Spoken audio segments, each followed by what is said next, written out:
The night of October 29, 2017, 19-year-old beautiful girl Kaylee Mandadi was excited for a night of music and fun.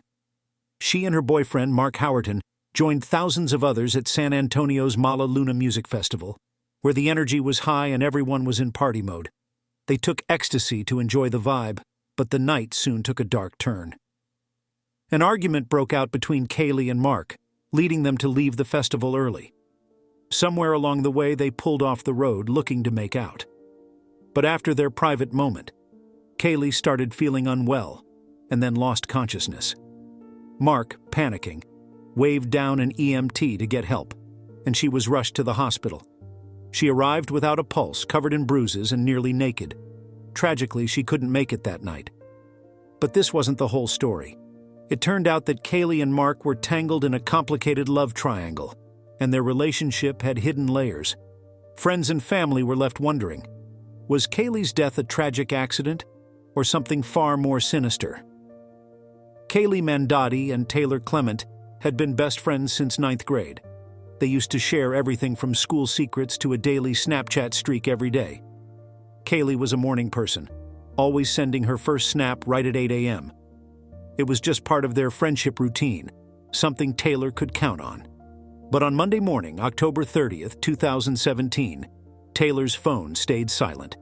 No message from Kaylee. Taylor knew right then something was wrong. They were both dedicated students who had first bonded over their shared love for science. And even though college had taken them to different places, Kaylee was still on Taylor's mind as they used to study in the library. At around 4 a.m. that day, Kaylee's family got the nightmarish call from a hospital in Kyle, Texas. They raced from their home in Houston, hoping against hope that Kaylee would be okay. But when they finally entered her hospital room, they found Kaylee was unresponsive, lying there with machines helping her breathe. Soon after, doctors gave them the heartbreaking news. There was no chance she would recover. At just 19, Kaylee's bright, lively presence had been stolen away, leaving her family and friends stunned. Taylor came to the hospital, joining Kaylee's family as they tried to process this unimaginable loss. Sitting beside Kaylee's mom, Taylor held her hand as Allison prayed softly, repeating, "This has to be for something."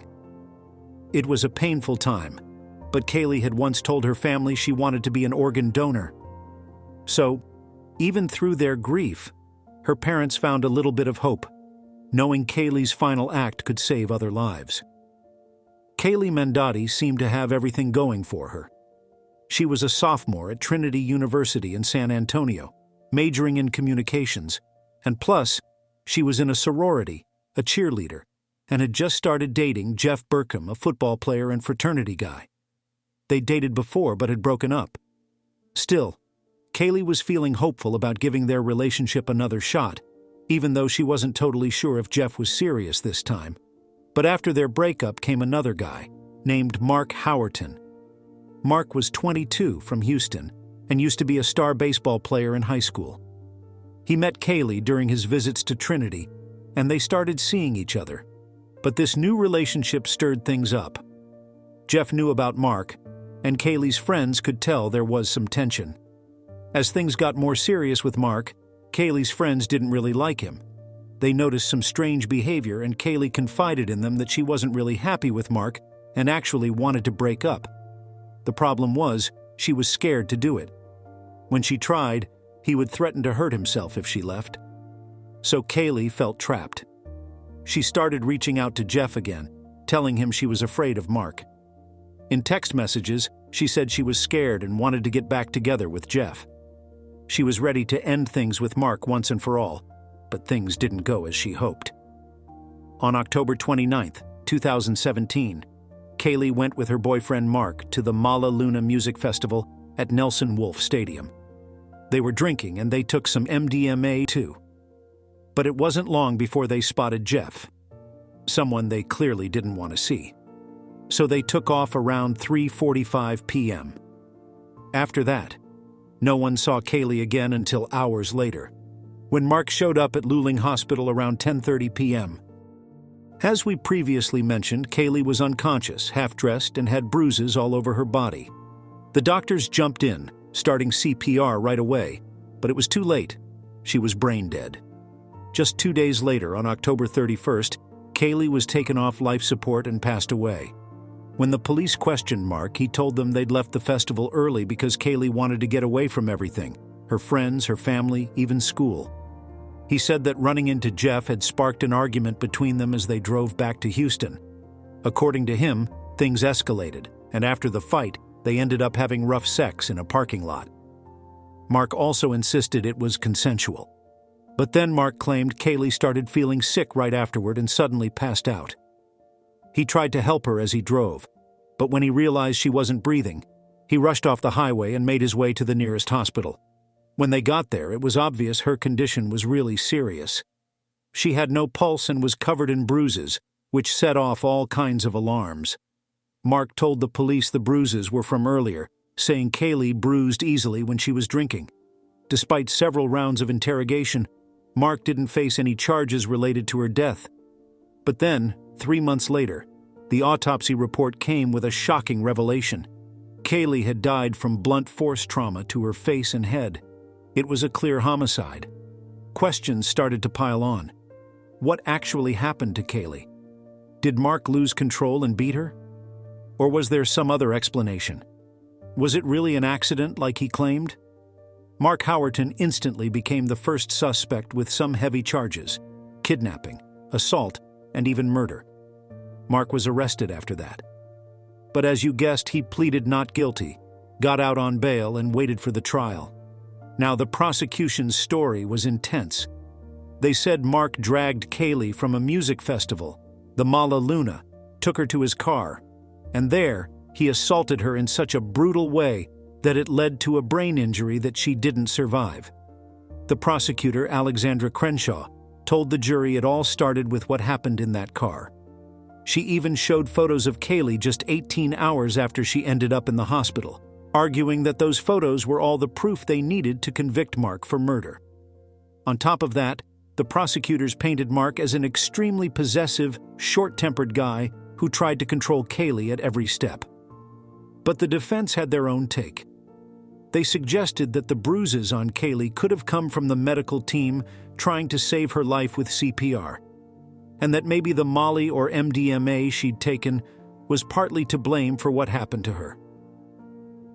The paramedic, Cheryl Lane, also took the stand and also talked about the night everything went down. She remembered seeing Mark's car while responding to an emergency call. He was freaking out, saying his girlfriend was unresponsive. When Cheryl got to Kaylee, she noticed her clothes were all messed up and she had bruises all over. Cheryl immediately started CPR, trying to revive her. Mark's lawyer, John Hunter, said that when Kaylee first got to the hospital, doctors thought it looked like a drug overdose, which matched up with what Mark had told them. It was a real back and forth, with each side trying to tell a different story of what happened to Kaylee that night. But amidst all this confusion, some subtle clues came out. That night, while the medical team worked hard to keep Kaylee alive, the police started questioning Howerton. Officer Chris Adams then noticed some red marks on Howerton's hands, which looked a lot like scabs. The investigators thought this might mean he'd been in some kind of fight. Kaylee's friends also said Howerton was known to use steroids, which made him strong enough to hurt someone badly if he wanted to. At first, Howerton was cooperative with the police. He let them search his car, a Mercedes, where they found a gun and some marijuana. Plus, even though he was in trouble, he kept asking about Kaylee that night, clearly worried about how she was doing. But Kaylee's friends painted a completely different picture of their relationship's dynamics. They said there had been violent moments, especially one right before she died. Howerton had gotten really upset over a party invite, and things got heated between them. He trashed her dorm room and threw her clothes out the window.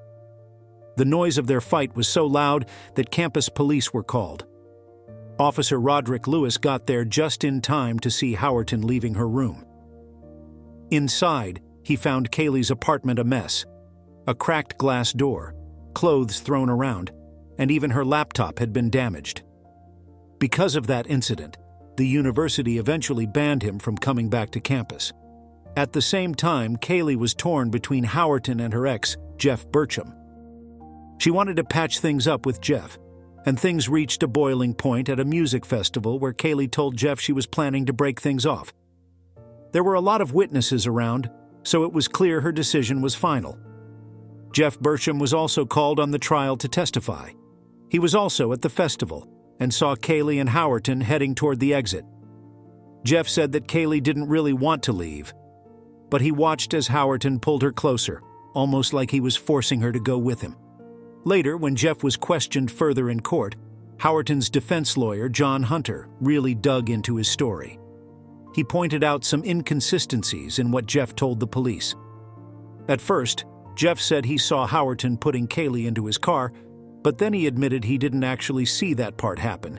He might have stretched the truth because he was worried about Kaylee. The lawyer didn't stop there. He also questioned Jeff's reliability by bringing up the fact that Jeff was on probation for an unrelated drug charge when all this went down. Throughout the cross-examination, Jeff ended up pleading the fifth about 30 times, which made it look like he was holding back a lot. The defense also called in Dr. William Anderson, a forensic pathologist who reviewed Kaylee's autopsy reports. He mentioned there were bruises on her body, which could be an important detail for the case.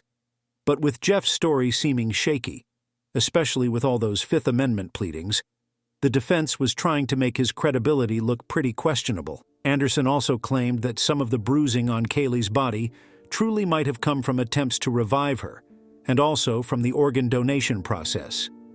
He pointed out a thin line in a photo of Kaylee's skull, which he believed looked like a fracture.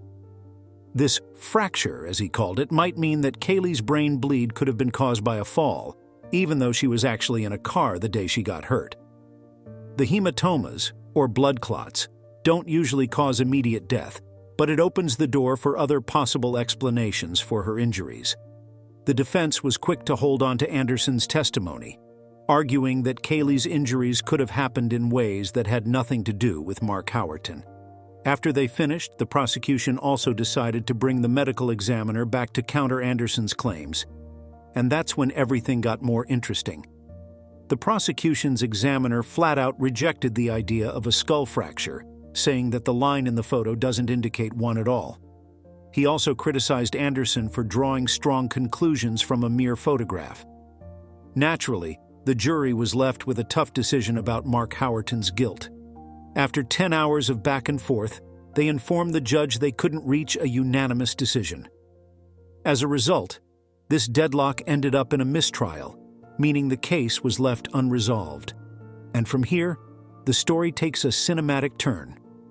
Initially, the defense attorney saw it as a small win since his client won't go to prison, but he's still disappointed there's no final verdict. The prosecutors felt they'd let Kaylee's family down, but are set on retrying the case. They're especially focused on preparing for Anderson's claims about the skull fracture and the effects of organ donation on bruising. Meanwhile, defense attorney John Hunter filed a motion to dismiss the case altogether, claiming the prosecution relied on misleading evidence, which he argued damages the justice system. After the first trial about Kaylee's death, her mom, Allison Steele, and her stepdad, Lawrence Bateland, felt like the jury was missing some really important details about what went down in Mark Howerton's car that night.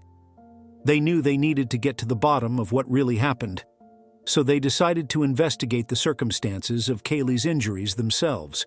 Now, Allison and Lawrence weren't just any couple. They both brought some serious skills to the table.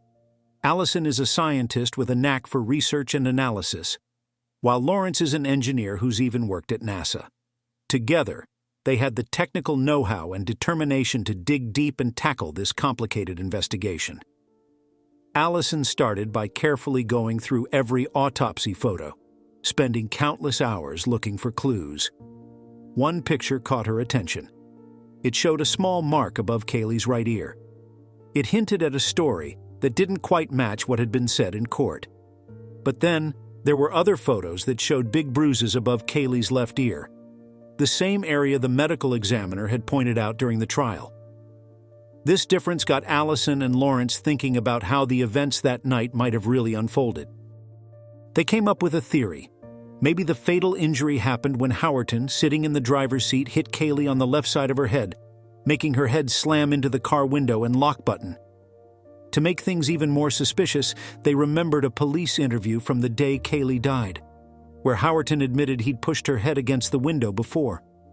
This little detail lined up with the injuries found in the autopsy, and Allison and Lawrence started believing that his actions that night could have led to the tragic outcome. Allison and Lawrence wanted to prove their theory to the jury, so they decided to get hands-on. They went to a used car lot to find a car that looked just like the Mercedes Howerton had driven on the night in question. Once they found a close match, Allison sat in the driver's seat while Lawrence took pictures. They focused on how her head lined up with parts of the car, especially the door and window. These photos turned out to look eerily similar to the autopsy images. But Lawrence didn't stop there. To make their case even stronger, he used some advanced tech to create a 3D model of Kaylee's head. With this model, he was able to project the autopsy images onto it, bringing their theory to life in a way that felt real. This convinced them they were onto something, so Lawrence decided to track down the actual car that Kaylee was in during the accident. After some digging, he found out Howerton had sold the car in 2018, and he managed to trace it to the new owner, who eventually let him buy it back. Driving that car home was intense for Lawrence. He described it as torturous, feeling like Kaylee's spirit was with him, almost guiding him to the truth. Once he got the car home, he noticed something important about the interior. Specifically, a knob on the door. It didn't fully retract even when pushed down, and Lawrence thought it might have been what caught Kaylee's head during the incident. They believed this little detail could explain her injuries, giving their theory even more credibility. To try and prove their theory to the court, Kaylee's parents teamed up with a private investigator and decided to make a reenactment video. They hired 2 actors who matched Kaylee's and Howerton's sizes and weights so no one would think the parents were trying to influence the scene. In this video, they showed their take on how things might have happened, using 3 different camera angles to give the jury a clear picture of what they thought went down. The whole point of this video was to help the jurors understand their side of the story and clear up questions that had come up in the first trial. But John Hunter, the defense attorney, didn't buy it. He called their theory pure speculation and claimed there were other reasons for a small mark above Kaylee's ear. Hunter argued it could have come from anything, from a hospital injury to something unrelated that happened before she even got in Howerton's car. At one point, he even joked that blaming the bruise on aliens would be just as believable, basically saying the investigation was lacking in real evidence. In 2021, a Texas court made a significant decision not to dismiss the case against John Hunter. They found no evidence that the prosecutors did anything wrong regarding Jeff Burkham's testimony. Hunter was unhappy with this ruling, so he decided to appeal. This started a lengthy legal battle that went through different courts and eventually reached the United States Supreme Court. However, the Supreme Court decided not to hear the case. Fast forward to May 23, 2023. Finally, after more than 5 years since the heartbreaking death of Kaylee, they set a date for Hunter's second trial. Her parents were still on the hunt for justice for their little girl. When May rolled around, Mark Howerton found himself back in court for Kaylee Mandadi's murder. During this time, his social media posts showed he was more defiant than sorry, insisting he was innocent, and even making light of how people viewed him. Howerton's defense team, made up of John Hunter and Haley Pease, argued that his online behavior was just him coping with what they believed were false accusations. This second trial was a bit different from the first because it included more serious charges, like aggravated assault and criminally negligent homicide, which made things trickier for the prosecution. One big thing in the trial was a video that Kaylee's parents wanted to show. They thought it would help, but after talking with the prosecution, they decided not to present it because it might create problems if the parents had to testify.